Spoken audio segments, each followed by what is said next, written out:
প্রাকৃতিক সৌন্দর্যের লীলাভূমি পার্বত্য চট্টগ্রাম, যেখানে পাহাড়, নদী আর অরণ্যের মিলনে গড়ে উঠেছে অপরূপ শোভা। কিন্তু এই শান্ত পাহাড় আজ অশান্তির আঁচে জর্জরিত। বিভিন্ন সশস্ত্র গোষ্ঠী মিথ্যা প্রচারণা ও সহিংসতার মাধ্যমে এই অঞ্চলের স্থিতিশীলতা নষ্ট করছে। অভিযোগ উঠছে, দেশকে অস্থিতিশীল করার বৃহত্তর ষড়যন্ত্রের অংশ হিসেবেই পার্বত্য এলাকা বিচ্ছিন্ন করার চেষ্টা চলছে। গোয়েন্দা তথ্য বলছে, এসব গোষ্ঠীর মধ্যে সবচেয়ে সক্রিয় ইউপিডিএফ। তারা ধর্ষণ নাটক সাজানো থেকে শুরু করে হামলা, চাঁদাবাজি, অপহরণ ও হত্যাকাণ্ড সবই করছে পরিকল্পিতভাবে। গত এক বছরে বিভিন্ন গ্রুপ চাঁদা তুলেছে প্রায় ৩৫০ কোটি টাকা। এর মধ্যে ইউপিডিএফ একাই সংগ্রহ করেছে ১০৪ কোটি টাকা।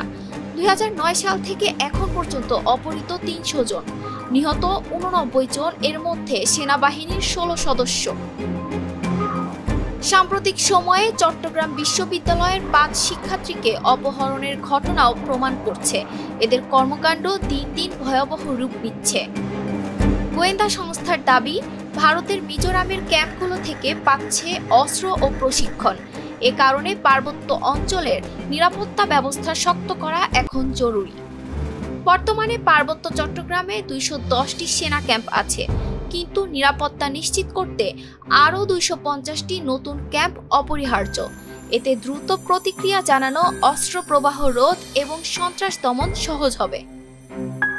শেখ হাসিনা সরকারের আমলে সশস্ত্র গোষ্ঠীগুলোর প্রতি নরম নীতি তাদের শক্তি বৃদ্ধি করেছে। তাই শুধু সেনা ক্যাম্প নয়, স্থানীয় জনগণের সম্পৃক্ততা, সীমান্ত নিয়ন্ত্রণ ও প্রশাসনিক সংস্কারও জরুরি।